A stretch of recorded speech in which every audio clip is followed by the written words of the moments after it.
यकीन रखते हैं तो गैब है अल्लाह ताला जो है हमें नहीं दिखाई देते, फिर भी हम यकीन रखते हैं कि अल्लाह है। उनके फरिश्तों पे यकीन रखते हैं कि फरिश्ते हैं, और हम ये भी यकीन रखते हैं कि हम मर जाएँगे और अल्लाह के पास वापस जब जाएँगे तो अल्लाह ताला क़यामत के दिन हमें खड़ा करेगा उनके सामने और हमसे हिसाब लेगा। तो क़यामत का जो दिन है और क़यामत की जो बातें हैं वो गैब है, हम उन्हें देख नहीं सकते। और जो हम ये ईमान रखते हैं कि अल्लाह ताला जब कुरान करीम में कहते हैं कि अल्लाह ताला ने ये सब कुछ बनाया, इस पूरे आलमीन का मालिक जो अल्लाह है, तो उस पर भी हम यकीन करते हैं। अल्लाह ताला ने कहते हैं कि मैंने 7 ज़मीन और 7 आसमान बनाए हैं, तो वो भी हम यकीन करते हैं कि बेशक मेरे रब ने कहा है, तो उसमें कोई शक नहीं। इसलिए जो गैब की बातें जैसे-जैसे कुरान के अंदर जो भी गैब की बातें आती है, उस पे जो यकीन करता है और तीन सलात और जो नमाज को कायम करते हैं। अल्लाह ताला ने यहाँ कहा है कि जो गैब पर यकीन रखता है और नमाज को कायम करता है।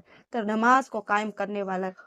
कौन है? तो वो मुसलमान हैं। जब हम कलमा गो हो जाते हैं, जब हम मुसलमान हैं तो हमारे ऊपर नमाज जो है वो फ़र्ज़ है। ये हमने बचपन से ही सुना है कि जब हम बड़े हो जाते हैं तो हमारे ऊपर नमाज जो है वो फ़र्ज़ हो जाती है। तो ये सबको मालूम है, चाहे हम पढ़े या ना पढ़े, मगर नमाज जो है कि वो लोग जिसको मैंने रोज़ी अता फ़रमाई, अल्लाह ताला ने कहा है कि वो मिम्मा रज़क़नाहुम, जो मैंने उन्हें रिज़्क दिया है, यानी जो अल्लाह ताला हमें रिज़्क देता है उन्हें खर्च करता है। यानी खर्च कैसे करना है, क्या वो अल्लाह ताला ने जो दिया है उसमें से मुझे ही अपने घर का जो खर्चा निकालना है, या मुझे ऐशो आराम से रहना है या खाना-पीना और एन्जॉय करना है, तो नहीं। अल्लाह ताला कहते हैं कि वो जो मैंने रिज़्क दिया वो दूसरे पे खर्च करता है, जो दूसरों की मदद भी करता है, उससे अच्छे काम करता है। अगर आप साहिबे माल है, आपके पास बहुत सारा माल है, तो आप मुआशरे में आपके अड़ोस में, पड़ोस में या कोई गरीब है या कोई ज़रूरतमंद है, ऐसा नहीं है कि गरीब ही होना चाहिए,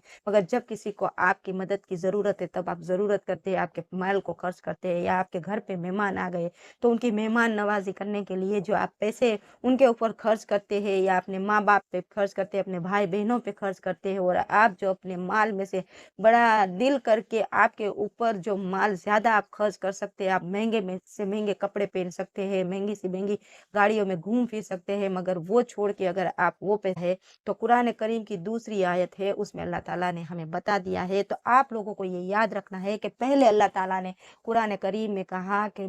मेरी ये किताब जो है उसमें आपको कोई शक नहीं होना चाहिए, और अल्लाह ताला ने कहा कि कामयाब वो होगा जो मुत्तकी होगा। तो मुत्तकी की जो डिस्क्रिप्शन है वो अल्लाह ताला ने हमें बताई है कि वो जो है वो नमाज को कायम करने वाला होगा। यानी नमाज को हमें कायम करनी पड़ेगी अगर अल्लाह ताला के मुत्तकी और पसंदीदा बंदों में अगर शामिल होना है तो।